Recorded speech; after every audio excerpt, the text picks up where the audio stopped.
Alrighty. Well, welcome everybody. My name is Ashley Michael. I'm a senior coach at the Roundtable, and I'll be hosting the webinar today. We always like to start our sessions by acknowledging the land that we're on. And for the purposes of this Zoom call today, we're going to be acknowledging Toronto. So I respectfully acknowledge that I'm situated on Anishinaabe lands, including the Mississaugas of the Credit, Haudenosaunee, and the Huron-Wyandot territory. We take time to acknowledge the treaties and the territories as it's a reminder that the privileges and benefits we enjoy as citizens of Ontario are rooted in the long-standing treaties and historical relationships between Indigenous and non-Indigenous people. So as a company at the Roundtable, we are committed to ongoing reconciliation through our partnership with Inspire. So for those of you that don't know what Inspire is, this is an organization that raises funds to provide post-secondary education for Indigenous youth. So along with a consortium of coaching organizations, we're working together towards the goal of funding 215 bursaries for Indigenous youth through a campaign called Impact 215. So you can see Glyn's email address on the slide here. If you're interested in participating, if you're a coach on the call and you want to join our consortium and help us out to reach these 215 bursaries, then please reach out and we would be happy for anyone that would like to join. A couple of quick reminders for today. I already mentioned that you're muted, but as I said, would love to still hear from you through the chat. There is a chat. There's also a Q&A. We're going to be monitoring both places. So whatever you're most comfortable with, we'd love to hear any comments you have, any questions you have. At the Roundtable, we're big on learning from each other. So this is, while it's a webinar and it's kind of a one-way communication today, please treat it like it's two-way. We'd love to hear from you. And now I would like to introduce our speakers. So our guest of honor today is Deb Mashik. Deb is a social psychologist who helps organizations create the conditions for collaboration to thrive. Her writing appears in MIT Sloan Management Review, Fortune, Reworked, the Hershinger Report, and Psychology Today. Deb has been an invited speaker at many leading organizations, including the United Nations and the American Psychological Association. She's also the international best-selling author of Collabor, which is what we're here to talk about today. We also have Glyn, Glyn Roberts McCabe, who is the founder and president of the Roundtable. Glyn has over 30 years of leadership, business, and coaching experience. She is passionate about working with high potential, fast-tracking leaders. She has also written 2 books, Did I Really Sign Up for This? And The Grassroots Leadership Revolution. In 2018, she was a national category winner at the RBC Women Entrepreneurs of the Year Award. And the Roundtable has won many awards, including the Gold Award from Brandon Hall for Best Advance in Leadership Development, the I4PL Award of Excellence of Design and Curricula, 2 Prism Awards that we all went to as a team last night to celebrate, which was super fun with ICF. And I would like to now pass it over to Glyn. Thanks, Ashley. And welcome, everybody. It's so great to see so many familiar names and also some new names. So for those of you that are new to us and our work, I am just going to give you a very quick 411 on how we think about leadership and what we do. So with us, often what happens is people call us and they say they want leadership training, which is a bit like looking at the tip of the iceberg. It's a little shallow, as we all know. So usually when we're talking to people, they're really wanting to go deeper. They really want to look at exceptional leadership, exceptional teams, exceptional performance, exceptional culture. These are the kinds of things we talk to them about. And what that requires is for us to get into mindsets and behaviors and motivation. And so we've been doing that work for a long time. And over the years, we've really recognized that what really separates cultures and leaders and teams from the ones that kind of tap out at good enough, right? As a leader, I got my self-awareness. That's good. I'm done. To the ones that really crack the code on all of these areas and take it further are those that know how to unleash collective impact. This is the future of leadership, and that's the work that we love doing, and we work with organizations that are very attuned to where leadership is going, and this fact that we really have to kick this concept of heroic leadership to the curb. And so we've got a bunch of systems and programs that support this kind of an approach. But one of the big skill sets in order to be able to do that is the skill set of collaboration. So I am thrilled. We're going to get it going with Deb today to talk about the subject that we love to hate, right? Collaboration. So Deb, so grateful for you for being with us today. And I got curious because I'm always fascinated when people deep dive and do their PhD. Tell us a little bit about why you chose to wade neck deep into collaboration. Why this topic? I'll say I didn't start out thinking, hey, I want to be a collaboration architect or anything like that. I started out as first year of my career, I was a professor out at Harvey Mudd College. It's a really small, exceptional liberal arts school out in Claremont, California. And, I was doing my thing, teaching classes, researching about close relationships, and earning my keep as a part-time administrator. And the really cool thing about Harvey Mudd is it sits on this single square mile of property with these other incredible schools called the Claremont Consortium. And so there are like thousands of amazing students, hundreds of amazing professors, and they are literally across the street from each other. Despite that, there is desperately little academic collaboration happening. And so the deans of these 5 institutions, they, come to me and they tap me on the shoulder and they're like, hey, Masha, can you figure out a way to help us do better together? And I anticipated a lot of brick walls, knowing that these were old entrenched relationships. The questions hadn't been asked about why do we do things like this? How else might we do things? And I was nevertheless very curious about, well, could I figure this out? And so I said yes. And it was at that point that I realized all of these theories I'd been learning about and teaching about and researching for, at this point, probably a decade and a half.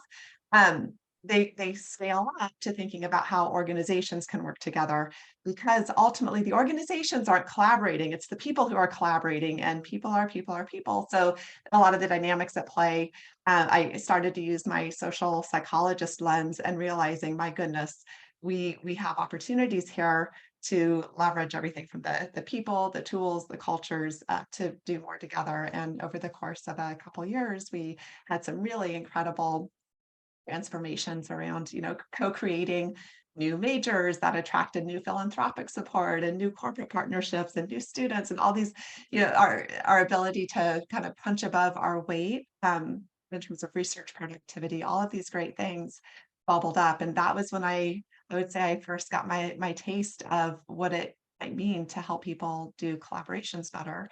Since then, I went into the nonprofit sector, focused on viewpoint diversity and bringing people together across ideological lines of difference. And then over the past couple of years, have been applying all of these insights to the corporate space. Love it. Well, so glad you did. I loved your book. And so we've got, a number of people sitting here on the call right now. And I thought what would be fun to do is just get a bit of let's test the temperature a bit on how we're feeling about collaboration. So we put together a little poll that I'll ask Kenzie to launch for us. So hopefully we'll get the poll up here. Okay, everyone, here's your chance. Weigh in. How do you feel about collaboration? Do you love it? Is it mostly okay? Does it depend? Like, who are you collaborating with? If I have to, like, if you force me to, I'm going to do it. Or I'd rather have a root canal. Where do you fall on that spectrum? Let's get some votes in. And I love these moments. Doing. say. All right. How are we doing with polling?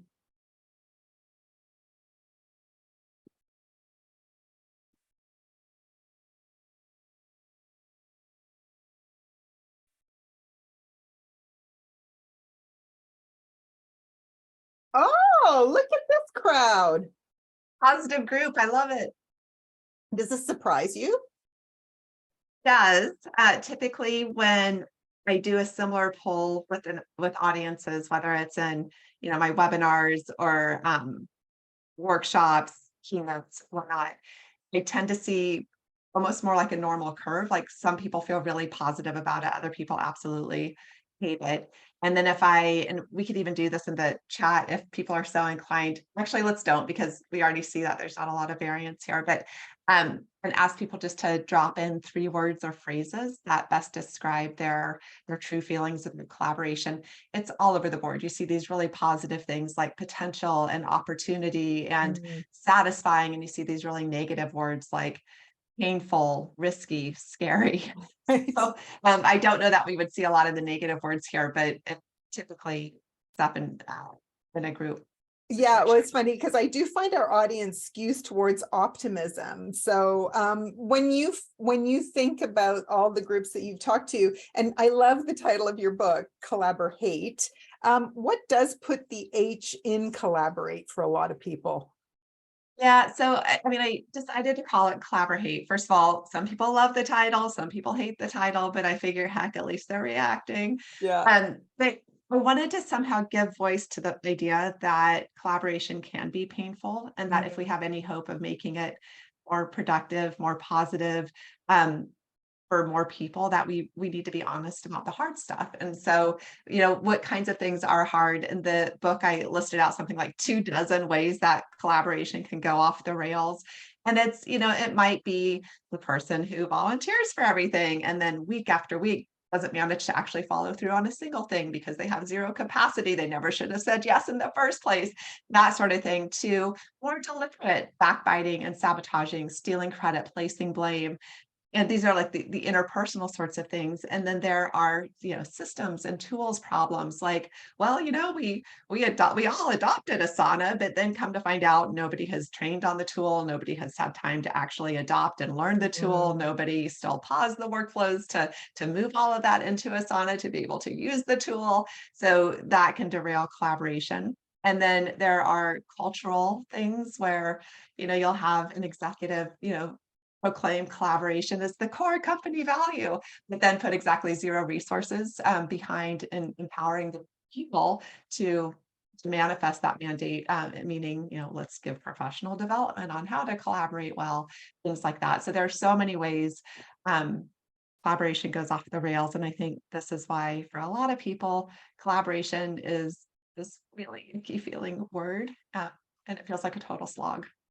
Yeah, and I love what you said there too. And I think sometimes leaders unintentionally, I love that senior leader who's very much like, I need people to collaborate. And then when you go down when you go down the chain, you realize that people are actually incented to collaborate. They've actually been set up to be competitive with each other. I think often, because I often led sales divisions, often, the sales division was in often some there's direct tensions between us and other divisions, and the way we were compensated, the way other parts of the business were compensated were quite different. And so you can say, I want everybody to work together, but if we're starting to get into, rewards and compensation, you're going to drive what gets rewarded, right? Doesn't matter what Right. the I cost. mean, any pet owner or parent will tell you that what gets rewarded gets repeated. I mean, it's like the most basic principle of behavior, right? So, yeah, Exactly. but then on sales teams where it's like, do we have a team level goal? Do we say we want collaboration and have a team level goal? Or do we say we want collaboration and actually what's getting noticed, put on the dashboard, tracked, rewarded are your individual, how much money did you bring in? Yeah. Um, why would sales and marketing work together? Like, what's the value? Do people understand their personal, what's in it for them, their personal incentives for doing this whole together thing? Because it's hard. I mean, it takes extra work for sure. Absolutely, it does, right? And when you're busy and you have a big mandate, it can feel like it slows everything down. So, okay, so one of the big things I took away from your book was your Mashik matrix. I would love it if you would walk us through that, because I think it gives us a really good grounding into how to think about collaboration. So, Can we just pause for a moment and observe that in a book about collaboration, I named my key tool in a totally self-referential way. So, why okay, are you able to? I was not? like, man, I also want to own that this is mine. And I remember really struggling with that. But anyway, this is the Mashik matrix. So the idea is that there are 2 dimensions that underlie these collaborative relationships. And one is relationship quality. This is just your subjective sense of how good or bad your relationship is with another person. And relationship quality can range from really low to really high. Um, and then there's interdependence, and interdependence is the extent to which your outcomes are tied to another person's behavior. So if, if you and I are on a raft and I take out my pocket knife and puncture a hole, you're going down with me. I mean, you don't have many options. Like for my behavior, your outcomes, they're tied together. So can range from low to high. And like any good business book, I had to move this into a 2x2 matrix to think about the quadrants. And the interesting question to me is what happens when you start mixing relationship quality with interdependence. In the best case scenario, here's another cheesy word play, you get collaborate, where not only is our relationship quality high, I know you, I trust you, I like you, I enjoy being around you, I perceive you as someone who's competent and capable, knowledgeable, punctual, all those great things.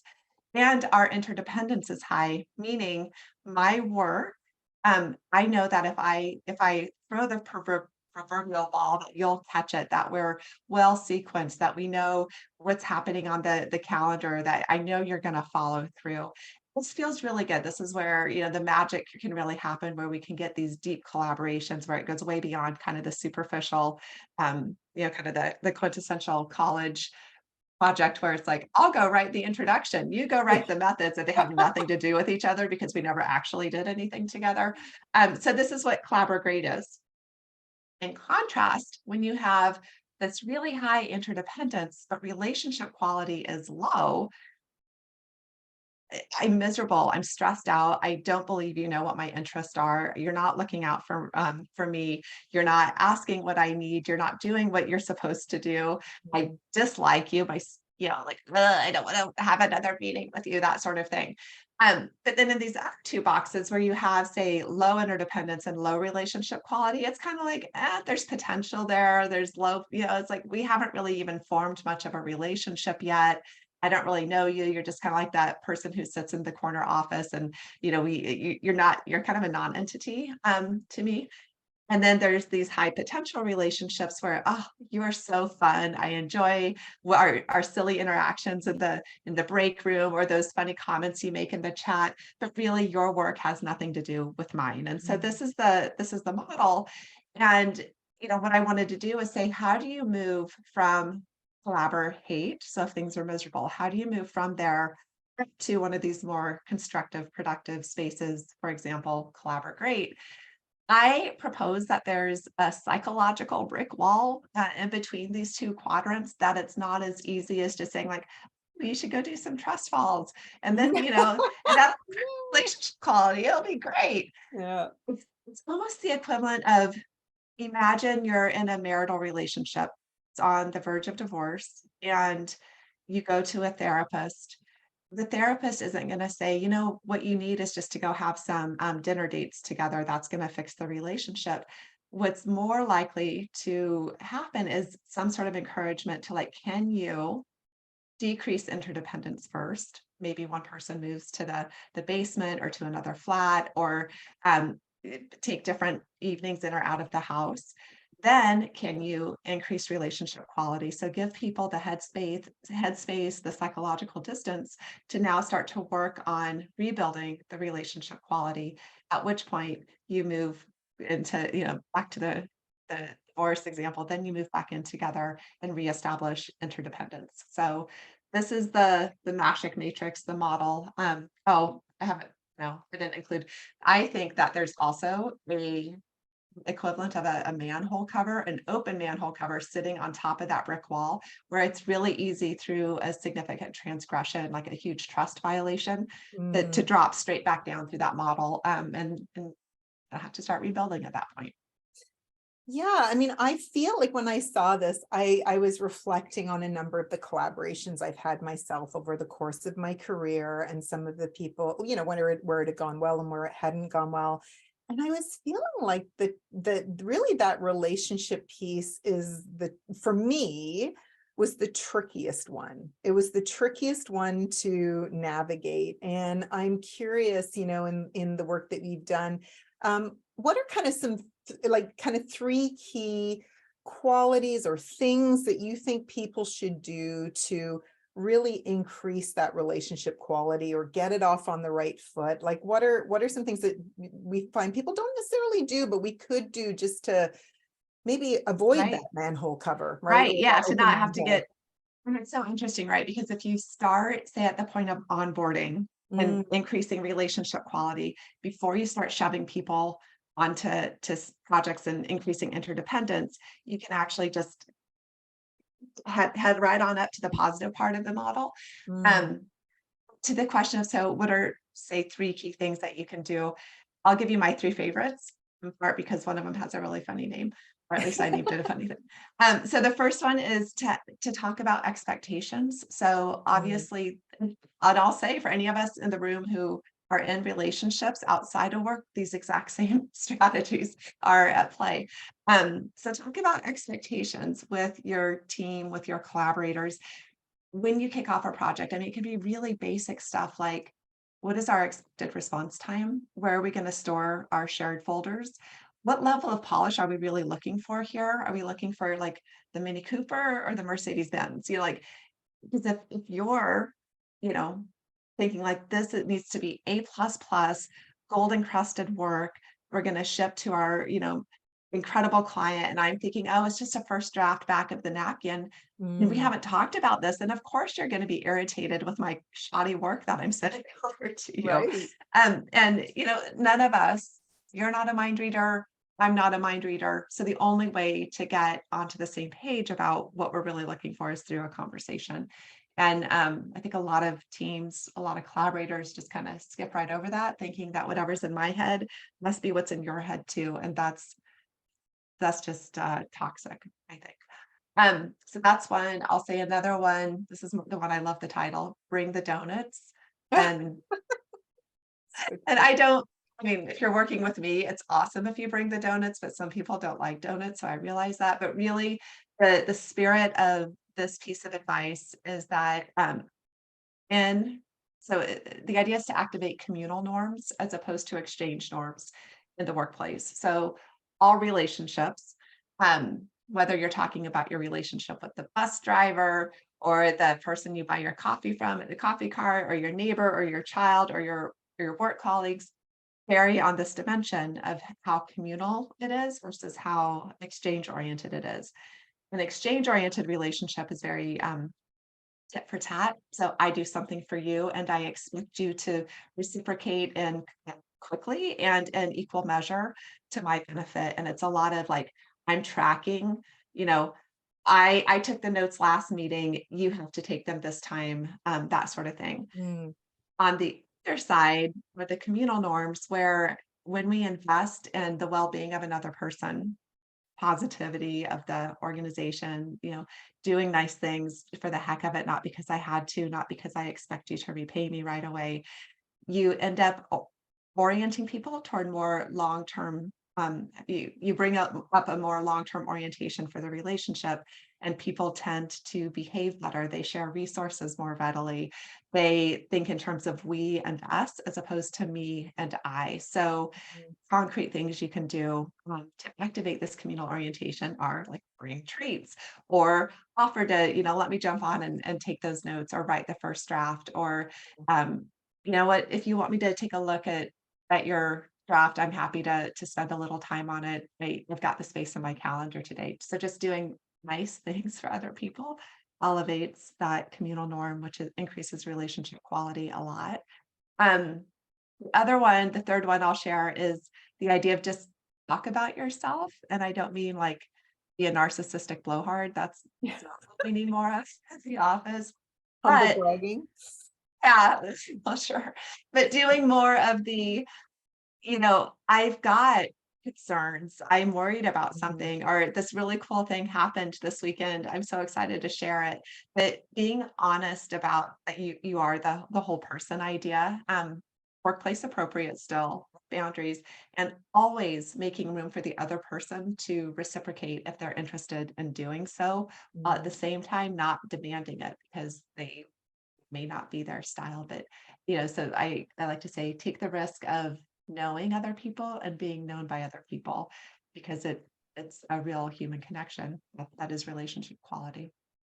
Yeah, I mean, this is resonating with me so much. I was working with a group of VPs yesterday, and one of the things that we did were we call them stakeholder charters. So how do you work with your stakeholders? And I always ask, and every time I do this with a group, I'll say, how many of you have individual charters with the key people that you need to work with? So if you're head of finance and you're going to be working with marketing, or you're working with sales, how many of you have like a set of working agreements or a charter or something like that around how you're going to work together?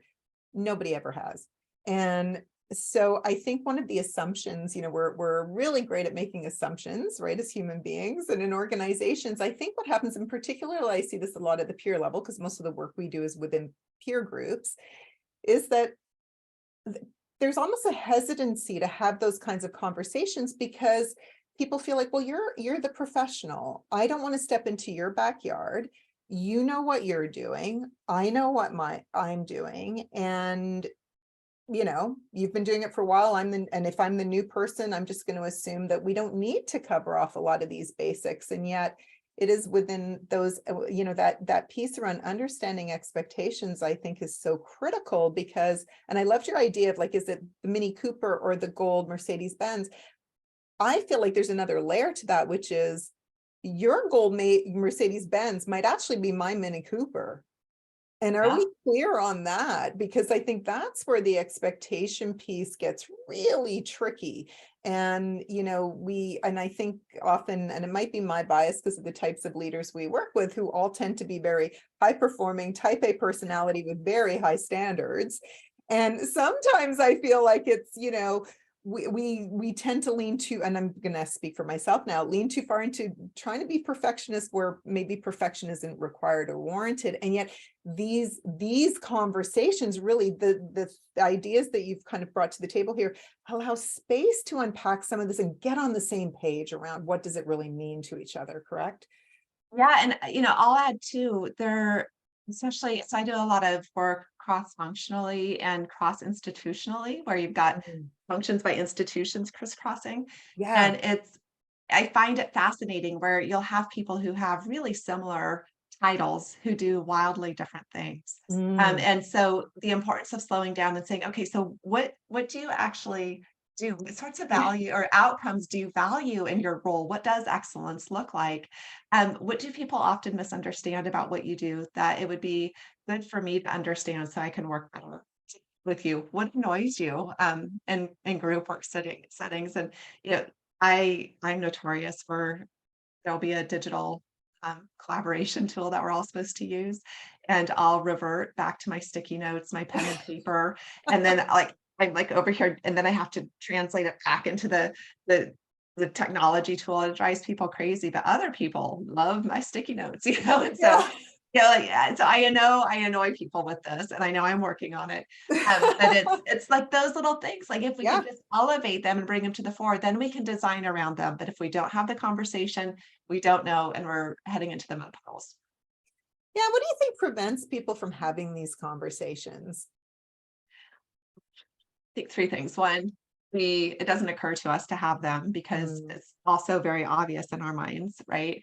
I think two, it takes time, right? It's like, Yeah. what are I'm we going to busy. I do? don't have time for another meeting.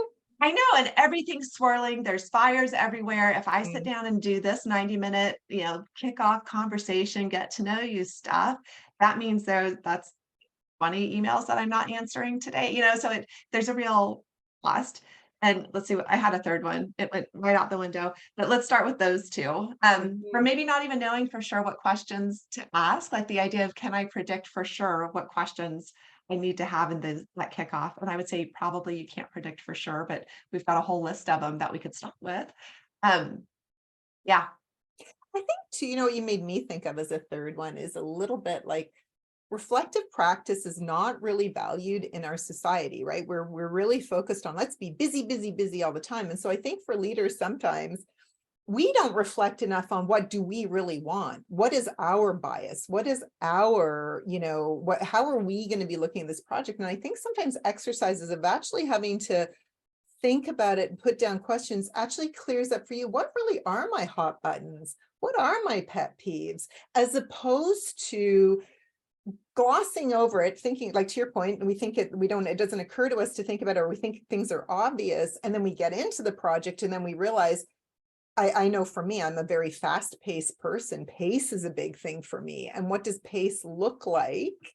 Sometimes that's hard to describe until you get in working with somebody and you realize, okay, wow, we are on different paces right now. But I think even, if I wasn't hyper aware that pace is one of my things, I'm not going to even be aiming to name what it is that's causing a friction for me with somebody else.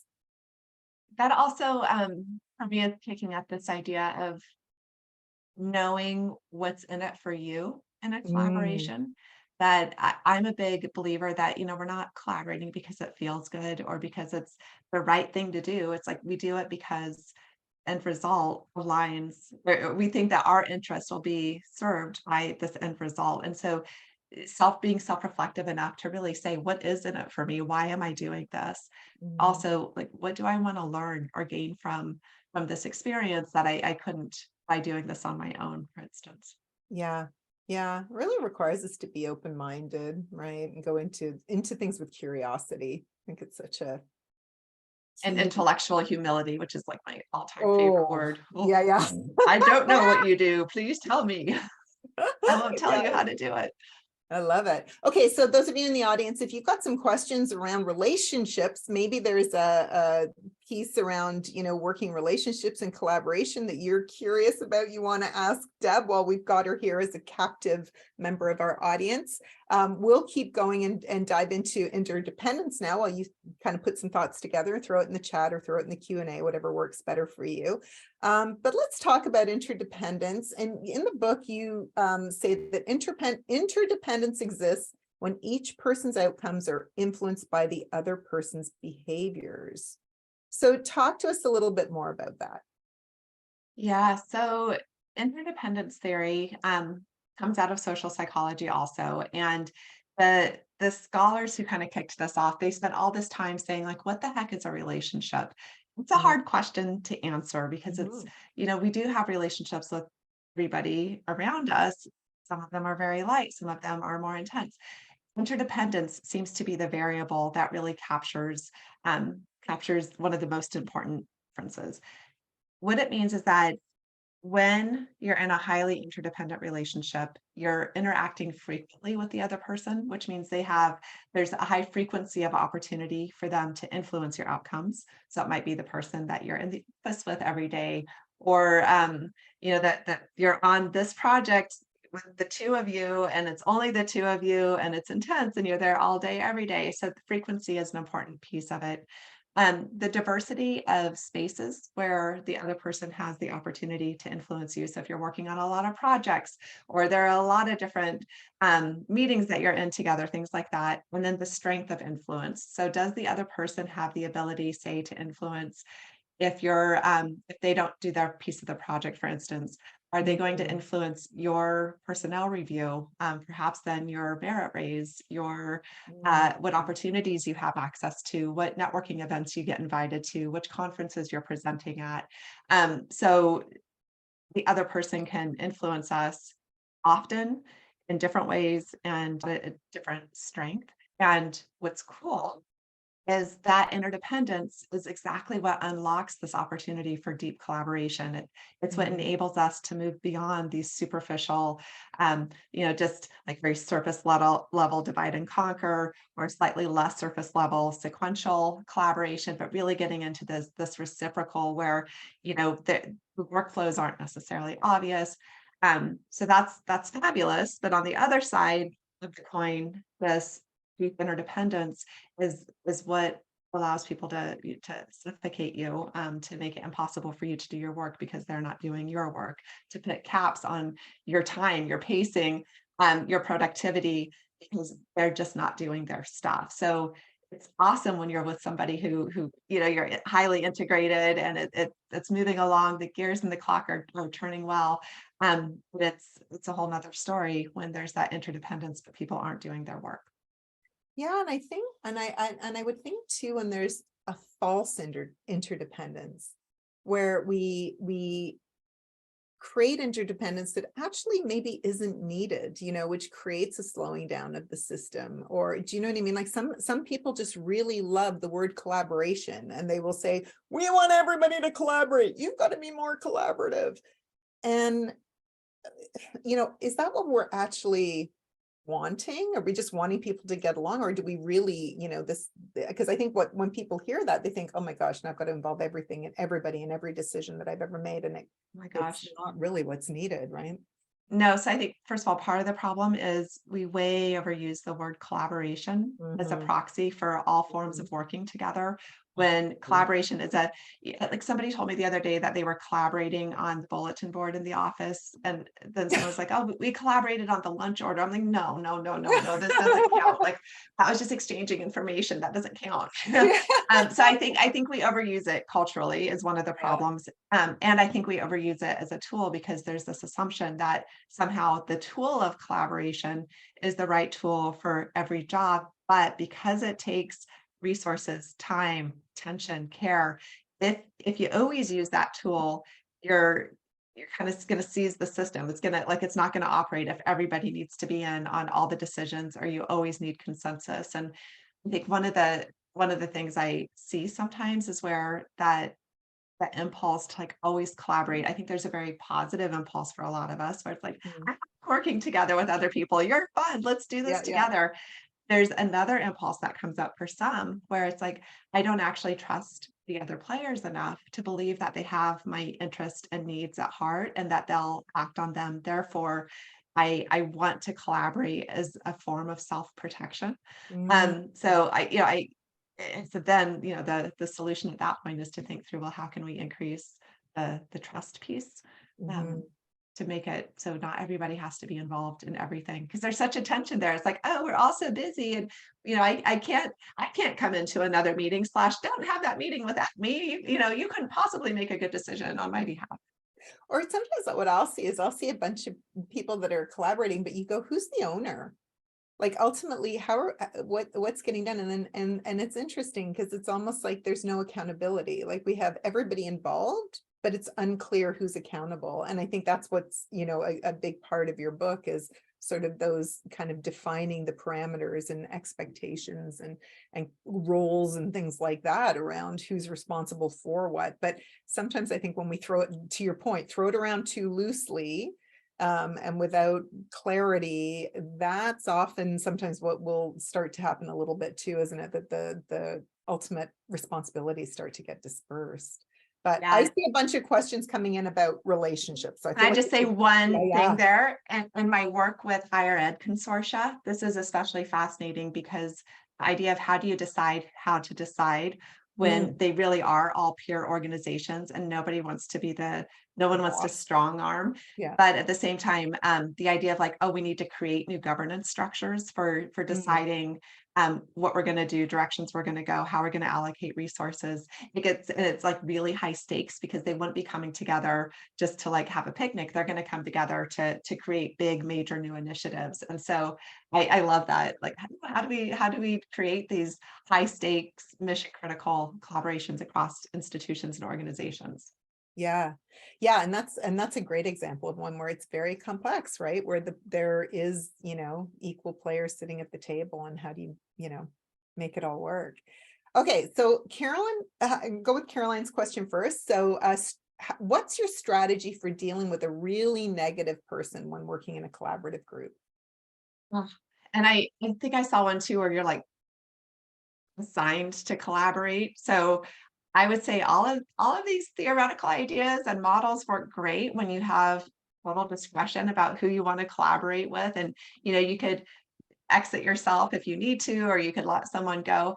But in all of these, so even the ones where you've got the really negative person or you have to be in the relationship, it's I think it still comes down to knowing your boundaries and enforcing your own boundaries. So it's not, you can't tell someone like, don't be negative, but you can remove yourself, or you can say, I this is feeling really intense for me, or I really just need an hour of positivity on this one to like get this piece done, but communicate when other people I think are violating those energy boundaries for you. And I think also you used the word curiosity earlier, and that really elevates for me. So naming it, I'm reading this and I might be wrong. I'm reading this. You're not feeling great about this. What's behind that? Can you fill me in on where you're coming from? Just to see if you can diffuse some of it, perhaps. Mm. We know we've got lots of coaches on the call, so I'd be really curious to hear the coaching perspective on that. Yeah, that's a great one. Yeah, I know we do have a number of coaches on the call, so feel free to pepper in everybody with some thoughts. Okay, so let's go on to the next question that came in from Lucy. What does collaboration look like to you in the most basic practical sense? Are there methods to measure collaborative behaviors, KPIs? Yeah, so I am going to share my screen. We just had to look. I have one screen hiding behind the other. So if you're wondering, like, why is she doing that? I was looking to see if it's coming up. I'll just share really quickly that this idea of different ways of working together and what is collaboration exactly. And this comes from Arthur Himmelman's collaboration continuum. And nested under here are all sorts of what are the capacities and resources you need in order to do each of these forms of working together well. And so I mention it because they can all be turned into assessment sorts of things. And then I also have a collaborative relationship assessment that can be used in a assessment sort of way. Okay, so the first is not even collaborating, it's immuring, it's being behind a wall where you can truly be solely separate in your activities. And then a step up from that is just where you're exchanging information for mutual benefit. And this is networking. The step up from there is now, in addition, we're actually altering our activities to achieve some sort of common purpose. It's coordinating. Cooperating is now we're also sharing resources. So whether it's time, staff, money, anything like that. And then finally, you get to the idea of collaborating where there's actually this opportunity to learn from each other. And so in terms of, so to the question of like, what really is collaboration? This is, I think, such a useful model for thinking about that. In the book, I think I'm trying to remember the exact definition I came up with. It's like two or more known individuals who are working together toward a specific shared goal, which is such academic ease. I realize that. So I like Himmelman's model better. I know, I really like that because I think when I think about things like coordinating, I actually think about a client that I have who is told repeatedly to the language that's being used is you need to collaborate with the other division. But what they mean is you need to coordinate better with the other division. Different Right. thing altogether. And I think that adding that space of co-learning, co-creation, which is really the essence of that collaboration idea. Yeah, I think defining, is it a coordination activity? Is it a collaboration? What are we talking about here? What's the depth that we need? Yeah. And I mean, that's a great one because then if it really is, coordinating is also hard, but if it's just coordinating, then it's like, okay, we need to have calendar conversations to make sure our timelines and contingencies are in place. But if it's truly collaborating, it's like, now I'm going to ask you, what should I be doing differently? And like, what are you learning over there that might influence our work over here? That's a totally different conversation and Mm. requires all of the downstream ones. So you don't move to collaborating until you've got, or if you try to move to collaborating without the other building blocks in place, it's gonna fizz out in some predictable ways too. So Kendra's asked the question that I think a lot of people probably think about from time to time is, your best advice on how to navigate someone who really isn't interested in collaborating and may even be actively resisting or sabotaging. What do what's the approach with that? Do is there a parachute that you can pull in collaboration? And if so, how do you do it effectively? What are some of the thoughts on that? Yeah, so and I'd be curious, Kendra, is this they don't want to be, your client doesn't want to be collaborating, or they're like the boss and they need people to collaborate? 'Cause I think my answer might differ a little bit.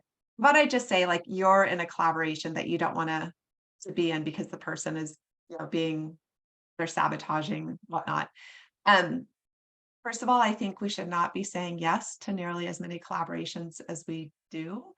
I would say you want to say yes to collaborations that actually align with your interest, because if they don't, there are so many other things in the world you could be doing that would actually align with your interest.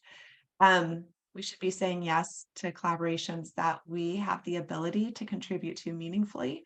And by that, I mean both we're the right people for the job, and we have capacity. So I can take on this other thing right now because, if you really are overwhelmed and overloaded, then saying yes to this other thing is going to be setting up other people for disappointment.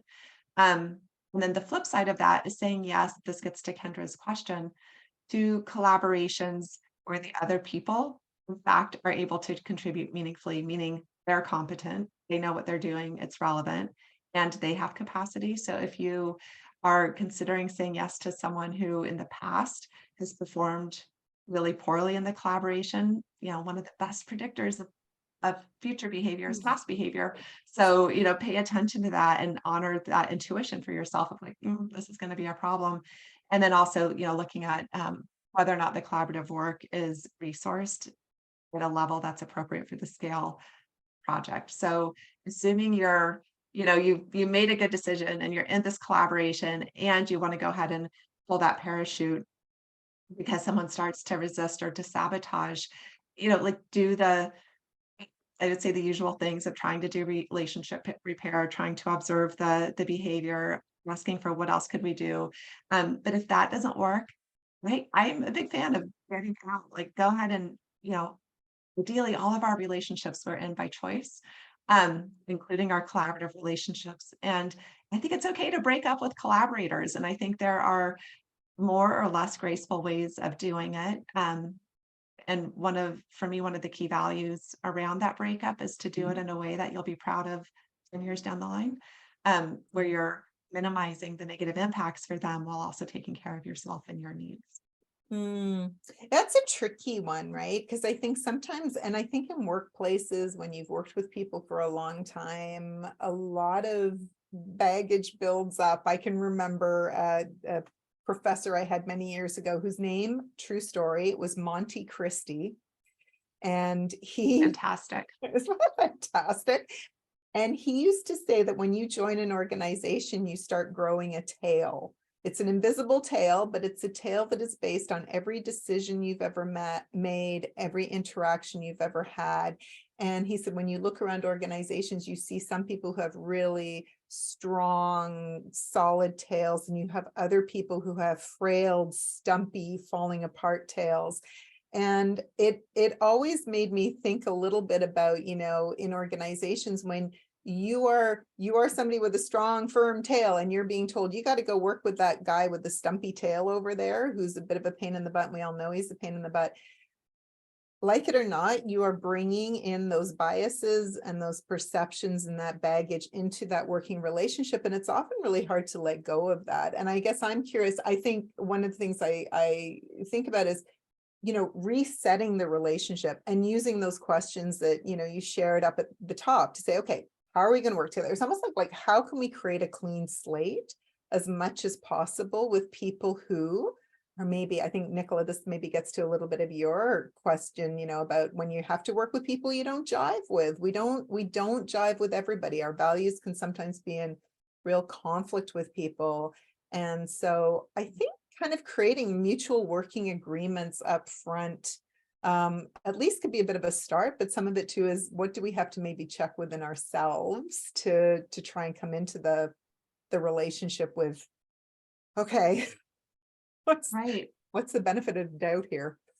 And I wonder too about, is this also an opportunity for like curiosity and intellectual humility in terms of trying to hit the reset? So maybe even some of the self-disclosure coming as like, I'll be honest with you. I'm feeling a little not totally excited about this work, and I want to be more excited about it. So like, what are you excited about here? Or what do you want to learn out of this? Or what would make this a more positive experience for you and for me? Yeah. So it's I like the idea of just really leaning into some of those context setting questions. Yeah. Yeah, I think so. It's sort of start on the So foot tricky. you want, start on the foot you want to end up on. But yeah, relationships are tricky, workplaces are tricky. And I think it's hard for us sometimes to know how to navigate the interpersonal side of the relationships, right? I think sometimes the structural pieces, the process pieces, those don't carry as much emotional triggering as sometimes what's been our past track record together, and how are we going to make it work. I certainly, when I reflect on some of my own, there's some people that right away I think, oh, if you made me have to work with that person, I would not be happy.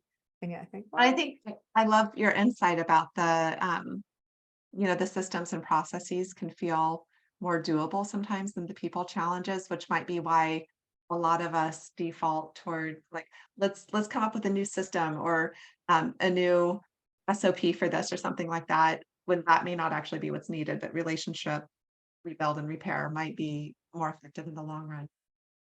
yeah, well, I can't believe this hour has flown by. And so I sort of I want to kind of have you leave the group with something, because one of the things that you and I have talked about, and you talk about a lot in the work you do, and I'll share with you in a minute, or we'll share with you in a minute, how you can get a hold of Deb and learn more about her work. But one of the things you talk about is the fact that we don't teach people how to collaborate. We just assume that it's in their DNA. And I know for sure there's people who just naturally are attracted to collaborating. They love working with others. They get energy from it. And then there's plenty of other people that would just much rather be left alone. And yet we're in organizations where I do think, I used to say coaching is one of the biggest muscles. I think the ability to collaborate is the other muscle that is really emerging, because workplace is so complex. So as you think about what organizations and what we as leaders can do to strengthen our collaboration skills and abilities, what would be some of kind of maybe a couple of key suggestions for folks? Yeah, I'll share quickly that last year I surveyed 1,100 people in the United States, all who were employed full time, and asked them how much professional development have you received and how to build these workplace relationships. And a whopping third said none, and another like 6% said something like a few minutes, which cracks me up because I think maybe they're just getting professional development from TikTok. It's like, that works. But yeah, so we end up in these workplaces where a lot of us haven't received training ourselves, trying to lead other people and how to do this. And so we're all kind of feeling our way through the muck. And so, I'll give a plug for the book, has some professional development and strategies in there. I do think having, workshops around this, other professional development, asking for feedback, making it a standard, whether it's in for your direct reports and personnel reviews that you're doing with them, making it a standard sort of question, like, how do you think you're doing as a collaborator? What would I like to see more of or less of from you in terms of really elevating the work of the team, but doing that for yourself too. So asking people, your direct reports, your peers, your supervisors, what is it like working with me as a collaborator? What do you notice about me when I get stressed out that I could perhaps work on to make it easier for other people to be around me? Um, so having that real curiosity to increase, and I love the point you made about self-awareness, where at least we can start to know that, oh, I just reacted there. What is that about? Or that's those old tapes playing again, that I'm telling myself those stories again, that sort of thing. But being really curious about our own learning histories around collaboration and being compassionate for the burn marks, because so many of us when I asked, have you ever had a collaboration that you would characterize as absolutely horrendous? I tried to like come up with the most like negative words I possibly Mhm. could. 73% of people said, yeah, I've been in a collaboration that was absolutely horrendous. So you are probably, probability is that each one of us has had real significant negative experiences. Now we don't just like lose that when we move on to the next relationship. That's part of our relational learning history that informs how we experience others, what we expect of others, how we understand our value in the workplace. And And it's also true that everybody else around you has probably also had those negative experiences. So holding that with some compassion and curiosity and care. I love it. Well, thank you, Deb. And so let's bring up Deb's contact info so everybody can see how to get a hold of her. And I know that what you have offered so generously for our group is if they want to email you, so there's Deb's email address, and we'll also send this out next week in the wrap up. If you'd like to email Deb, she is going to give you want to share what you're going to share? Yeah, I was thinking this would be such a great audience to share the book with. So I have some download codes for Glassbox. So I will send you if you email me and just let me know you're interested in having a copy of the book, I'll email you the download code for your own ebook.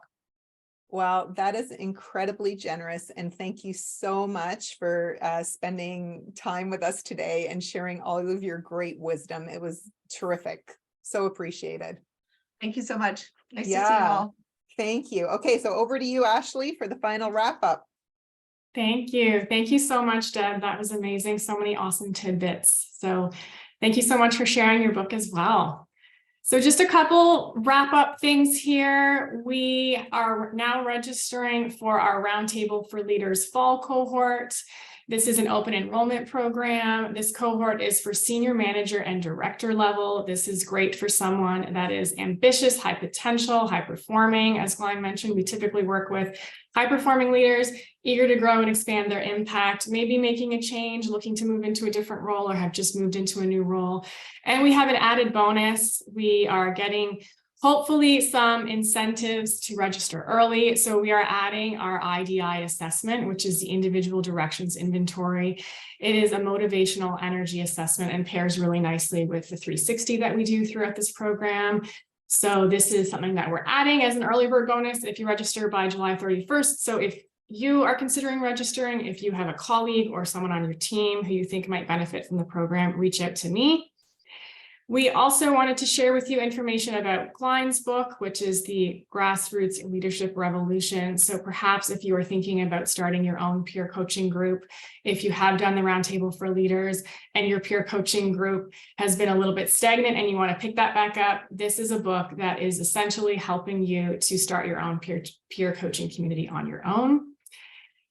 And lastly, this is how you can stay in touch with us. We are on LinkedIn. Glein is also, of course, on LinkedIn. So here's information about the Roundtable and Glein's contact details. We would love to hear from you. And we have really enjoyed this session. Thank you again, Deb. We hope to stay in touch with everybody. Thanks, Thank you so everyone. much.